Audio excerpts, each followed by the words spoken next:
गर्मियों की हल्की धूप में छोटे फेल्ट गांव के पास एक जादुई जंगल था, जहां सब कुछ रंग बिरंगे ऊनी फेल्ट से बना था।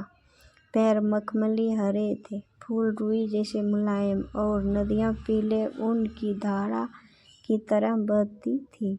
इस जंगल में एक छोटा खरगोश टिम्मी रहता था, जो अपनी लंबी सफेद फेल्ट वाली पूंछ के लिए मशहूर था।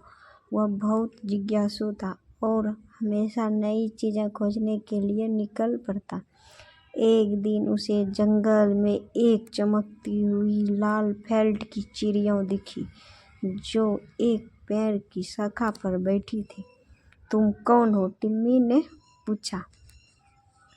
"मैं रूबी हूँ," चिड़िया ने कहा। "मैं एक खोए हुए जादुई बटन की तलाश में हूँ।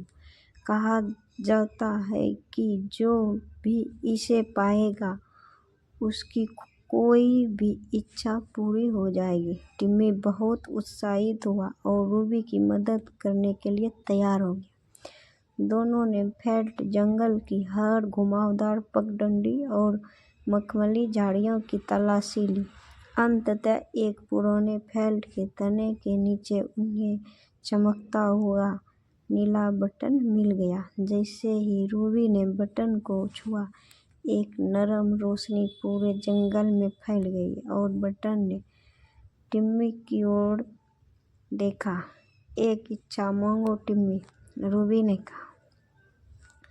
टिम्मी ने सोचा और फिर मुस्कुराया। "मैं चाहता हूँ कि हमारा फेल्ट जंगल हमेशा खुशहाल और रंगीन बना रहे।"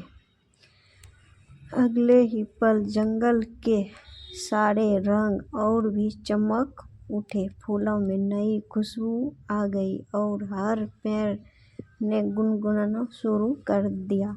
टिम्मी और रूबी खुशी से उछल पड़े, क्योंकि उन्होंने मिलकर अपने प्यारे जंगल को और भी सुंदर बना दिया था।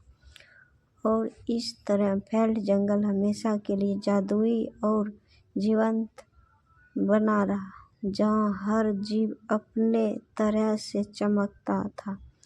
और इस प्यारी कहानी के लिए मैं एक रंग बिरंगे फेल्ट जंगल की इमेज बनाता हूँ, जिसमें टिम्मी, खरगोश, रूबी, चिड़िया शामिल होंगे।